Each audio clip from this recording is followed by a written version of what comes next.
We also went and looked at real off-road cars to see what their problems were, and we asked them about their suspension and why they did the things the way they did, so that when we designed our car that we'd have an idea basically what we wanted to try. Well, we tried a lot of things, and I can tell you not everything goes right. I mean,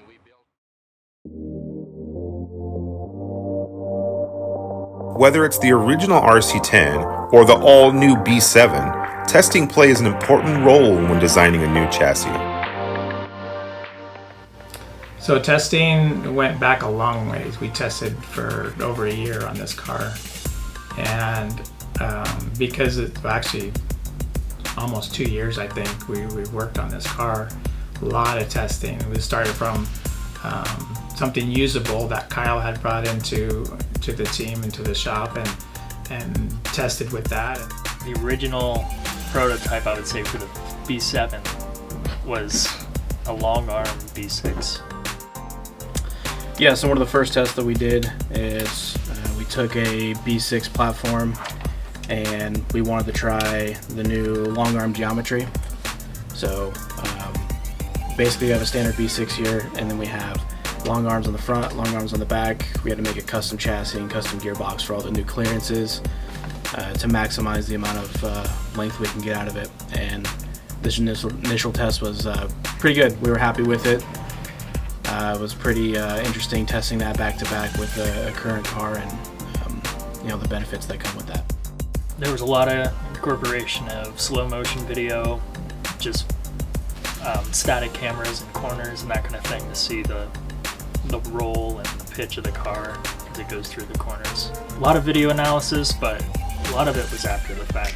So we would, spend the night at the track getting video, trying to make the car feel good, to drive around the track. Also looking at times to see where we're at in comparison to our B6 at the time. We only had one running prototype, and we would have Billy or Kyle drive the car, and then the other person and myself watch, really try to analyze what we're seeing.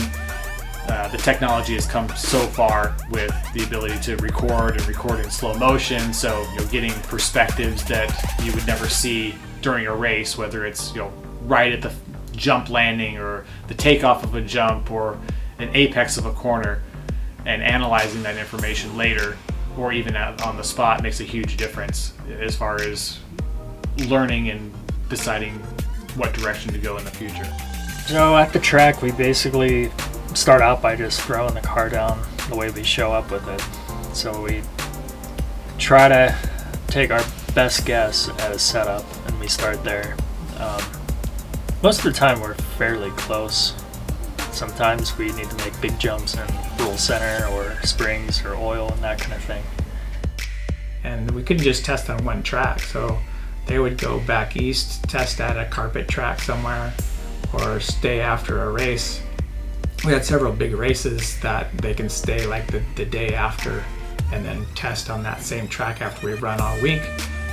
Racing and performing, the exact times that you're getting, the track's in its best condition.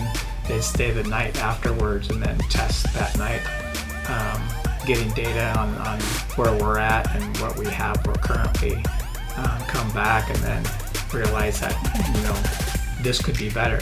So they'd make some more changes, and I'd make some more parts, and we'd go testing again. So this car here, we probably had more testing all over the United States than any other car that we've ever made. Throughout the process, there has been many hurdles to overcome, but the result was well worth it. One of the more challenging things with the prototype car is that you don't want to break it because you don't have a lot of parts. The parts are only so strong, right? So you can test for a while, and then the holes would start to wear out or they'd break. Yeah, lots of trials and tribulations of prototype testing. You might have a great idea, looks good on paper, it all checks out, you do a parking lot test, the car holds up, you get to the track, you do a figure eight to get the sauce off your tires, and your car breaks. I think there was one night Kyle did that, and he tapped the pipe and the car broke. And it turned out we had weak hubs at the time, so we had to go back to the drawing board and beef those up.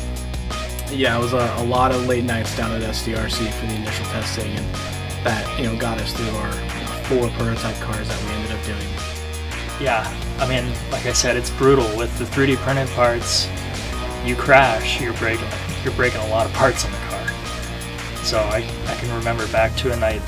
It was probably 4 a.m., 5 a.m. Portland, and I'm testing with Brent. And we had just made these changes to the car. We're feeling good, and Brent goes out, first warm-up lap, does a somersault down the back straightaway. The car is in a million pieces. That was the maddest I've ever seen Brent get, but that was one of those times where I'm just like, all right, well, time to build a car again. And we just tore all the broken parts off and put new parts on, and we went back out and ran another few times. Over the last 2 years of development, the RC10B7 is near completion. However, there is still more to be done before a final production model is ready to hit the track.